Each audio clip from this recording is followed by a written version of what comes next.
Good afternoon everyone. आज का हम आगे पढ़ाई को अपनी आगे लेके जाते हैं। हमने पिछली बार पढ़ा शीत युद्ध के बारे में कि विश्व के अंदर दो महाशक्तियाँ अपने चरम पे थी और दोनों महाशक्तियों में एक तरह से होड़ लगी हुई थी कि मैं अपना साम्राज्य बढ़ाऊँ, मैं अपना बढ़ाऊँ। और दोनों जो महाशक्तियाँ थी उनमें से एक था संयुक्त राज्य अमेरिका, दूसरी थी सोवियत संघ। अब जो ये पूरा विश्व द्विध्रुवीयता में जो बटा हुआ था, इस द्विध्रुवीयता को चुनौती देने के लिए बाकी के जो देश थे, देखो हम कहीं भी किसी भी जगह पे हम अक्सर देखते हैं, समाज में भी देखते हैं कि लोग दो गुटों में बट जाते हैं, एक अलग गुट में हो जाते हैं, एक अलग गुट में हो जाते हैं। लेकिन फिर भी उनमें से काफ़ी ऐसे व्यक्ति होते हैं, ऐसे लोग होते हैं जो कहते हैं कि भाई जो सच है वो सही है, मैं किसी की तरफ नहीं हूँ, ना मैं इस गुट से जुड़ना चाहता, ना मैं इस गुट से जुड़ना चाहता। मैं तो जो सच होगा मैं वो सच ही कहूँगा, इसके अलावा नहीं कहूँगा। ऐसे ही देश भी बहुत सारे देश थे इस दुनिया के अंदर, विश्व के अंदर, जिन्होंने कहा कि भाई हमारी तरफ से तो दोनों के अंदर जो चल रहा है साम्राज्यवाद, हम तो इसी का विरोध करते हैं। हमें तो ये लगता है कि ये ही गलत हो रहा है, ये होना ही नहीं चाहिए था। जो सच है संयुक्त राज्य अमेरिका की गलती है तो हम उसको कह सकते हैं, सोवियत संघ की है तो उसको कह सकते हैं। कहने का मतलब कि हम ना तो सोवियत संघ के साथ में जाएंगे और ना ही हम संयुक्त राज्य अमेरिका के साथ में जाएंगे। और उन्होंने अलग से एक गुट बनाया जो कि सीधा सीधा जो ये द्विध्रुवीयता बनी हुई थी विश्व के अंदर, दो ध्रुवों, बड़ी बड़ी महाशक्तियाँ खड़ी हुई थी, उसको सीधा सीधा चुनौती दे रही थी और उसका नाम था गुट निरपेक्षता। एक बात विशेष तौर से ध्यान रख लेना, जो गुट निरपेक्षता है ये इसका जो कर्णधार है, जिसका हम कह सकते हैं जिस पे गुट निरपेक्षता पूरी तरह से निर्भर थी और उन्होंने ही इस गुट को बनाया और एक नई ही शांति, सद्भाव और विकास के लिए एक नया संघ बनाया जिसको गुट निरपेक्षता कहा गया था। उसमें मुख्य रूप से तीन लोगों का नाम आता है, जिसमें भारत के पंडित जवाहरलाल नेहरू, युगोस्लाविया के मार्शल टीटो थे और मिस्र के थे कर्नल नासिर। इसको इनका प्रवक्ता भी कहा जाता है और ये इसके प्रमुख क्या कहते हैं, एक तरह से कर्णधार भी इसको कह सकते हैं। धीरे धीरे जब काफ़ी देशों को इसके बारे में पता चलता चला गया गुट निरपेक्षता का, तो बहुत सारे देश इस गुट से जुड़ने लगे, इसके साथ में काम करना लगे और धीरे धीरे यह संख्या बढ़कर वर्तमान में 120 सदस्य देशों तक पहुंच गई। तो अब हम गुट निरपेक्षता की बात करें तो सबसे पहले हम समझते हैं कि गुट निरपेक्षता है क्या, इसका अर्थ क्या है, किससे हम गुट निरपेक्षता कहेंगे। तो पंडित जवाहरलाल नेहरू ने तो साफ शब्दों में कहा था, आप नोट भी कर लीजिए, आपका काफ़ी बार ये एग्ज़ाम में भी पूछा गया था कि पंडित जवाहरलाल नेहरू ने गुट निरपेक्षता की जो नीति थी उसको व्याख्या करते हुए उन्होंने क्या कहा था। तो पंडित जवाहरलाल नेहरू ने कहा था कि जब हम यह कहते हैं कि हमारी नीति गुट निरपेक्षता की नीति है, जब हम यह कहते हैं कि हमारी नीति गुट निरपेक्षता की नीति है, तो इसका स्पष्ट अभिप्राय यह होता है कि हम किसी भी सैनिक गुट में शामिल नहीं हैं। यह कोई निषेधात्मक नीति भी नहीं है, अपितु यह एक सकारात्मक, निश्चित और गतिशील नीति है। परंतु जहाँ तक सैनिक गुटों या शीत युद्ध का संबंध है, हम अपने आप को किसी भी गुट के साथ नहीं जोड़ते हैं। ये पंडित जवाहरलाल नेहरू ने कहा था। उनका कहने का मतलब ये था कि हम ये नहीं कहते कि हम विश्व से ही अलग हो जाएंगे, हम अपना ही अलग सा जो ये संघ बनाया है इसको बिल्कुल अलग से कर देंगे, ये नहीं था। अपितु उनका सीधा अभिप्राय ये था कि हम किसी भी सैनिक गुट में शामिल नहीं होना चाहते, ना संयुक्त राज्य अमेरिका के में और ना ही संयुक्त राष्ट्र संघ के में। सीधा कहना था, मतलब हम जो शक्ति गुट है ना उनसे अलग रहेंगे और जो अंतर्राष्ट्रीय प्रश्न पे का जो भी निर्णय होगा, उनके गुण दोष है ना, उनके आधार पे हम निर्णय करेंगे कि क्या अच्छा है, इसमें किसकी गलती है किसकी नहीं है, उसके आधार पे चलेंगे। और ये ही गुट निरपेक्षता का मुख्य रूप से सिद्धांत उस समय पे माना गया था। ये तो थी आपकी गुट निरपेक्षता कि इसका अर्थ क्या है, इसकी परिभाषा क्या है। बहुत अच्छे से गुट निरपेक्षता मतलब किसी भी गुट से हमें अलग थलग रहना, हमें किसी गुट से कोई मतलब नहीं है, हमें सिर्फ जो सही है वो सही है, जो गलत है वो गलत है, सिर्फ वहाँ तक सीमित रहना, किसी भी गुट से ना जुड़ना ही गुट निरपेक्षता है। किसी भी सैनिक, जैसे कि मान लीजिए कल तीसरे विश्व युद्ध पे दुनिया खड़ी हो जाती है, संयुक्त राज्य अमेरिका और सोवियत संघ में शीत युद्ध के कारण ऐसी स्थिति बनी भी हुई थी, तो यदि ऐसे में तीसरे विश्व युद्ध की स्थिति आ जाती है तो सीधा सीधा सा कहना था इन तीनों का, जो इनके कर्णधार थे, इनका कहना था, पंडित जवाहरलाल नेहरू का भी कहना था कि हम किसी भी गुट के साथ में, एक तरह से जो सैनिक गुट है ना, उसके अंदर हम नहीं जाएंगे, किसी भी तरह के हम शामिल नहीं होंगे।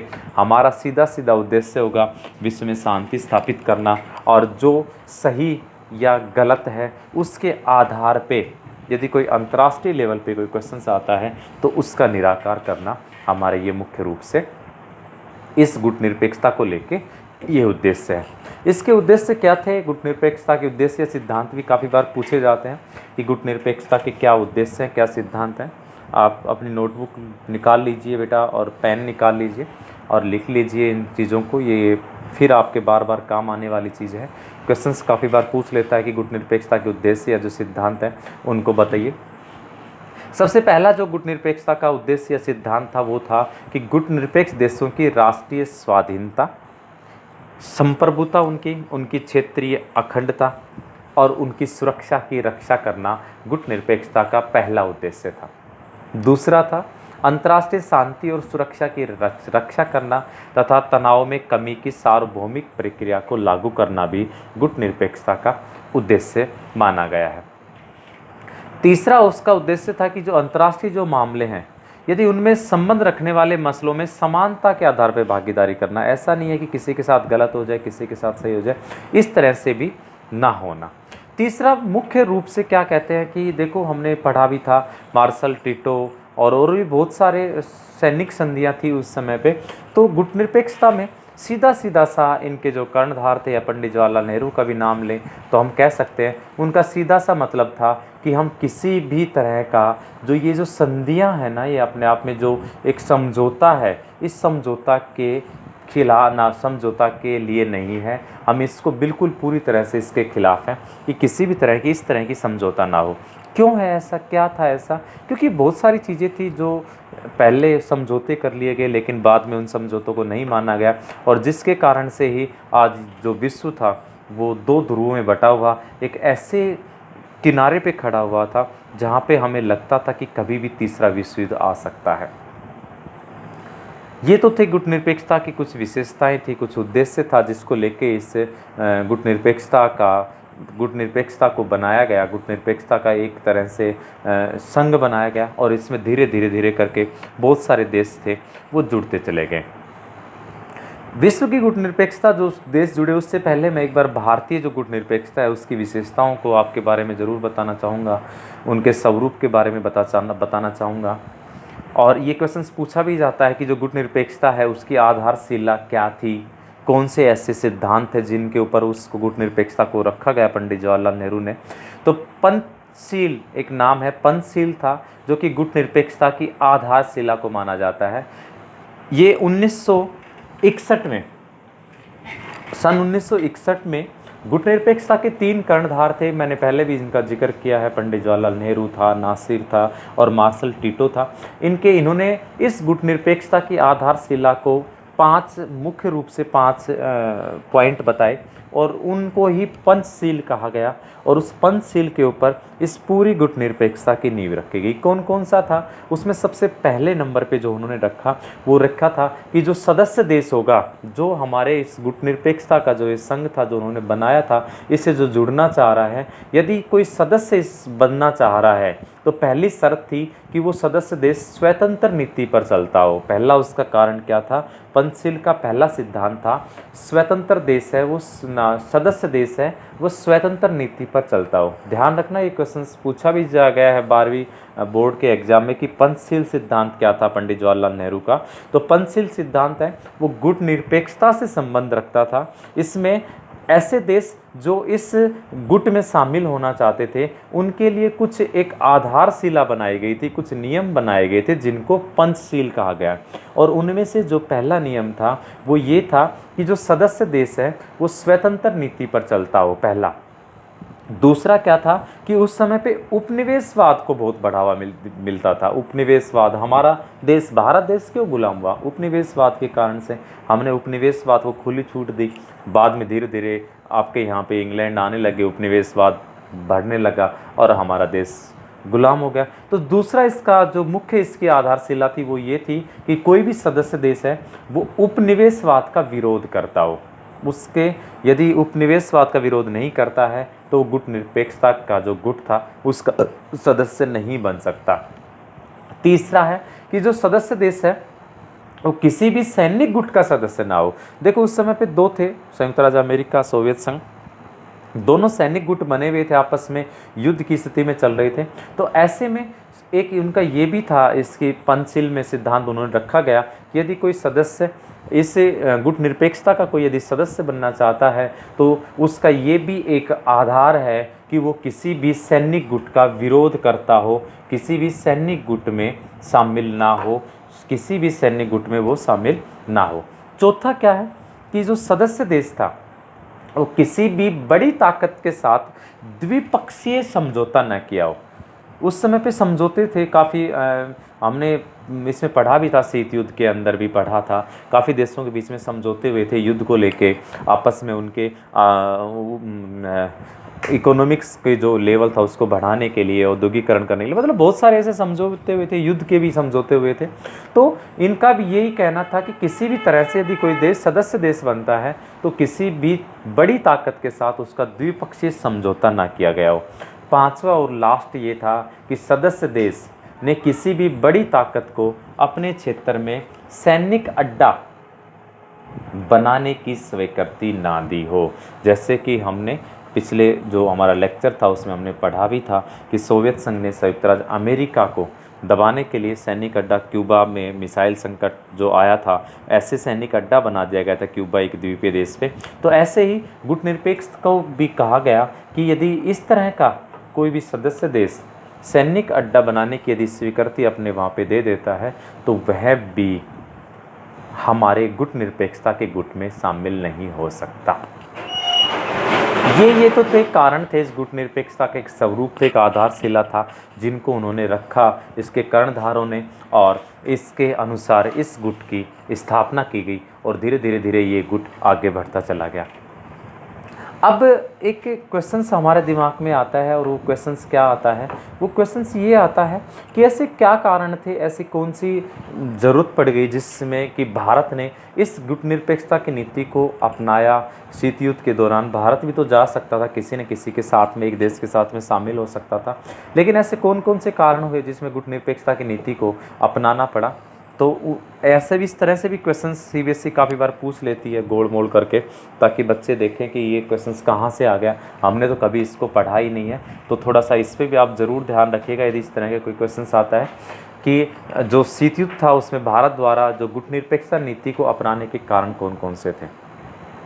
तो उसमें जो सबसे पहला कारण था वो ये था कि भारत एक प्राचीन समय से ना, बहुत पहले से ही कहते हैं कि शांति प्रिय देश रहा है। ये कभी भी विस्तारवादी का जो विस्तारवाद की जो नीति है उसका अनुसरण भारत नहीं करता है। तो सबसे पहला जो इसका कारण था भारत की गुट निरपेक्षता की नीति को अपनाने का वो ये था कि ये शांति का समर्थक था भारत देश। दूसरा क्या था कि भारत की स्थिति एक ऐसी, काफ़ी सालों तक गुलाम रहा था भारत देश, बहुत सालों तक गुलामी की स्थिति में रहा। तो भारत की स्थिति उस समय पे इकोनॉमिक्स रूप से, आर्थिक रूप से ज़्यादा अच्छी नहीं थी। तो उस समय पे भारत का आर्थिक पुनर्निर्माण हो रहा था। ऐसे में वो किसी भी तरह का रिस्क नहीं लेना चाह रहा था कि कहीं ऐसा ना हो कि हमारा देश दोबारा से पीछे पिछड़ जाए। तो ऐसे में उन्होंने गुट निरपेक्षता नीति को ही अपनाया। तो जो दूसरा इसका अपनाने का कारण था वो था भारत का आर्थिक पुनर्निर्माण। तीसरा क्या था? तीसरा कारण था, देखो कोई भी देश यदि अभी गुलाम था और वो एक ऐसी स्थिति में खड़ा हुआ है जहाँ पे वो स्वतंत्र हुआ है अभी कुछ समय पहले, स्वतंत्र होने के बाद में सीधी सी बात है, कोई भी व्यक्ति होता है वो अलग होता है या स्वतंत्र होता है तो वो खुद की प्रतिष्ठा बढ़ाना चाहता है, खुद का विश्व के अंदर नाम करना चाहता है, क्योंकि बहुत लंबे संघर्ष और अनेक बलिदानों के बाद में भारत देश आज़ाद हुआ था। तो ऐसे में वो क्या करना चाह रहा था, वो अपनी प्रतिष्ठा बढ़ाना चाह रहा था। वो एक इस तरह की नीति को अपनाना उसके लिए अनिवार्य था जिससे कि अंतर्राष्ट्रीय लेवल पे भारत का एक नाम हो, भारत की प्रतिष्ठा लोगों के सामने आए, भारत एक देश के इसके विचारों को अंतर्राष्ट्रीय लेवल पे जाना जाए। इसलिए उन्होंने गुटनिरपेक्षता को, नीति को अपनाना ज़्यादा उसको सहूलियत लगी। चौथा जो मेन कारण था वो था कि भारत की भौगोलिक स्थिति। भारत की भौगोलिक स्थिति को यदि आप देखें तो भारत की भौगोलिक स्थिति में भी कहीं ना कहीं उसको उसके स्वतंत्र अस्तित्व को खतरा पैदा था, क्योंकि भारत की भौगोलिक स्थिति इस तरह से है कि वो किसी भी यदि एक गुट में शामिल हो जाता है तो दूसरा गुट उसके दूसरे साइड से, दूसरे छोर से दूसरे गुट की जो देश है वो लगते हैं। तो ऐसे में कहीं ना कहीं दोबारा से एक ऐसी स्थिति आ सकती है कि भारत दोबारा से फिर कहीं ना कहीं किसी देश के गुलाम हो जाए। एक तरफ चीन की नीति को अपनाता है तो दूसरी तरफ दूसरे किनारे पे जो देश है वहाँ से उसको दिक्कत है। तो भारत की जो भौगोलिक स्थिति है ये भी कहीं ना कहीं गुटनिरपेक्षता की नीति को अपनाने का एक मुख्य कारण बना और उन्होंने गुटनिरपेक्षता की नीति को अपनाया। या हम संक्षेप में कहें तो भारत को ऐसा लगता था कि मुझे किसी भी देश के साथ नहीं जाना चाहिए, बल्कि मुझे कहीं ना कहीं एक अलग सी नीति अपनाए, मैं अलग से अपनी खुद का एक साख बनाऊं, खुद की एक प्रतिष्ठा बनाऊं, शांति के लिए चलता रहूं और पूरे विश्व के अंदर एक अलग से नाम करें, एक अलग से हमारे लोगों के बीच में हमारे देश के प्रति अलग सा एक तरह से ये सोचते हैं वर्चस्व स्थिर रहे। इसलिए भारत ने किसको अपनाया गया, भारत ने गुटनिरपेक्षता को अपनाया और धीरे धीरे इस गुटनिरपेक्षता के अंदर बहुत सारे देश जुड़ते चले गए और आज वर्तमान में लगभग 120 देश इस गुटनिरपेक्षता के सदस्य बने हुए हैं। यदि मैं बात करूं गुटनिरपेक्षता की तो काफ़ी बार क्वेश्चंस जो ऑब्जेक्टिव टाइप क्वेश्चंस होते हैं उसमें पूछ लिया जाता है कि जो अब तक जो गुटनिरपेक्ष सम्मेलन हुए हैं वो सम्मेलन कहाँ कहाँ हुए हैं। तो सबसे पहले मैं बता दूं कि पहला जो गुटनिरपेक्ष का जो सम्मेलन हुआ था वो बेलग्रेड एक स्थान है यूगोस्लाविया देश में, सितंबर 1961 को पहला बेलग्रेड के अंदर 1961 के दौरान बेलग्रेड के अंदर एक सम्मेलन हुआ। उस सम्मेलन में लगभग 25 देशों के प्रतिनिधि और 3 पर्यवेक्षक थे उस समय पे, उन्होंने उसमें भाग लिया। और उस समय भारत की तरफ से जो प्रतिनिधि थे वो जवाहरलाल नेहरू थे। उन्होंने सभी से जो विश्व की जो महान शक्तियां हैं उनसे अपील की कि वो विश्व में शांति स्थापित रखें और ऐसा इस तरह का पर्यटन करें जिससे कि दोबारा से हिरोशिमा जैसा या जो परमाणु परीक्षण है इनको बंद किया जाए और आगे विश्व के अंदर शांति स्थापित करने लगे। दूसरा जो गुटनिरपेक्ष सम्मेलन था वो मिस्र देश में हुआ। मिस्र देश में एक जगह का नाम है काहिरा, जो कि अक्टूबर 1964 में हुआ, काहिरा। तो ये 1-2 आप ज़रूर याद रखिएगा। पहला जो हुआ था वो बेलग्रेड में हुआ, जो कि यूगोस्लाविया देश में एक स्थान है, बेलग्रेड में सितंबर 1961 को हुआ। जो दूसरा हुआ था वो मिस्र देश में काहिरा एक जगह का नाम है, अक्टूबर 1964 में काहिरा के अंदर हुआ दूसरा गुटनिरपेक्ष आंदोलन। यदि फ़िलहाल की बात करें हाल ही फ़िलहाल में तो सितंबर 2016 के अंदर 17वां गुटनिरपेक्ष सम्मेलन हुआ, 17वां, जो कि वेनेजुएला देश के अंदर एक मार्गरीटा द्वीप है, मार्गरीटा द्वीप, वहाँ पे इस सम्मेलन ये हुआ 17 और 18 सितंबर को हुआ था ये 2016 को। देश का नाम था वेनेजुएला और वहाँ पे एक मार्गरीटा द्वीप है, वहाँ पे फ़िलहाल ही 17वां जो गुटनिरपेक्ष सम्मेलन है वो समाप्त हुआ 2016 को। इसके बाद में जिसके अंदर लगभग कह रहे हैं कि बहुत सारे देश थे, 120 देशों के जो प्रतिनिधि थे उन्होंने सभी ने भाग लिया और विश्व के अंदर एक तरह से आतंकवाद या जो इस तरह के मुद्दे जिसमें पाकिस्तान का आतंकवाद का जो उन्होंने रुख या उनकी जो गतिविधियां चल रही है उन सब का एजेंडा साथ लिया गया आतंकवाद को लेके विश्व की शांति स्थापित करने के लिए। उस सम्मेलन में इन तरह की सभी बातों पे जोर दिया गया। तो संक्षेप में ये आपके सामने था गुटनिरपेक्षता के बारे में कि गुटनिरपेक्षता की नीति क्या थी, किस तरह की नीति थी, किसने अपनाई सबसे पहले, कहाँ से शुरू हुई, 3 इसके कर्णधार बताए गए थे आप लोगों को। इसके बाद में इसमें पंचशील सिद्धांत, इसकी आधारशिला रखी गई। पंचशील सिद्धांत के आधार पे इसको चलाया गया, इसकी आधारशिला रखी गई और बहुत सारे कारण, बहुत सारे उद्देश्यों को लेके गुटनिरपेक्ष आंदोलन हुआ और लास्ट में धीरे धीरे इसमें देश जुड़ते चले गए और वर्तमान में 120 लगभग 120 देश इस गुटनिरपेक्षता के जो गुट है उसके सदस्य देश हैं। इसी के साथ आपका पहला जो चैप्टर है शीत युद्ध का दौर वो समाप्त होता है। इसमें एक छोटा सा चैप्टर नई अंतर्राष्ट्रीय व्यवस्था और है, छोटा सा है, काफ़ी बार पूछ भी लिया जाता है, नहीं भी पूछा जाता है। आगे वाली वीडियो में हम ज़रूर इसके बारे में भी चर्चा करेंगे। तो आप इस वीडियो के माध्यम से आप इसके नोट्स बनाएं और इसका होमवर्क भी करें। कुछ प्रॉब्लम हो तो आप ज़रूर मेरे से शेयर कर सकते हैं, मेरे से पूछ सकते हैं। अपना ख्याल रखें इस महामारी में, अपने परिवार वालों का ख्याल रखें, अनावश्यक रूप से बाहर जाने से बचें। धन्यवाद, थैंक यू, बाय बाय।